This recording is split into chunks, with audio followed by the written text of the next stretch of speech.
Waqt avveniment organizzat mill-Ministru għall-Affarijiet Multikulturali Zoe Battison f'Adelaide fl-istat ta' South Australia, il-President George Vella qal li l-komunitajiet tal-Maltin ta' barra jibqgħu parti mill-familja stiża tagħna, parti minn Malta u Għawdex.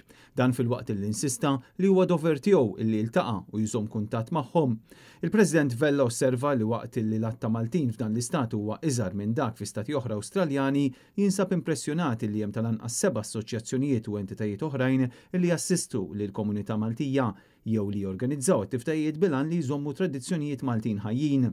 F'Adelaide il-President Vella kellu wkoll laqa mal-Gvernatur ta' South Australia, Francis Adamson. Ma' 7,800 persuna f'South Australia huma ta' discendenza Maltija. Ħafna mill-Maltin emigraw lejn dan l-istat Awstraljan fis-snin 50 u 60 u kien hemm grupp iżgħar illi emigraw fis-sebgħinijiet. Intant fl-aħħar impenn tiegħu fl-istat ta' Victoria l-President Vella żar il-klabb Caroline Springs George Cross FC li għandu storja twila fil-futbol. Hawnhekk il-President kellu laqa sabiħa minn għadd kbir ta' Maltin li jattendew għal din l-attività. F'kemmtejn tal-okkażjoni il-President Vella qal li dan il-klabb huwa xhieda b'saħħitha ta' kif l-identità Maltija, f'dan il-każ dik sportiva, baqgħet tiġi imġedda matul is-snin. Il-President iltaqa' wkoll ma' grupp ta' tfal, ħafna minnhom ta' nisel Malti li jitħarġu ma' dan il-klabb.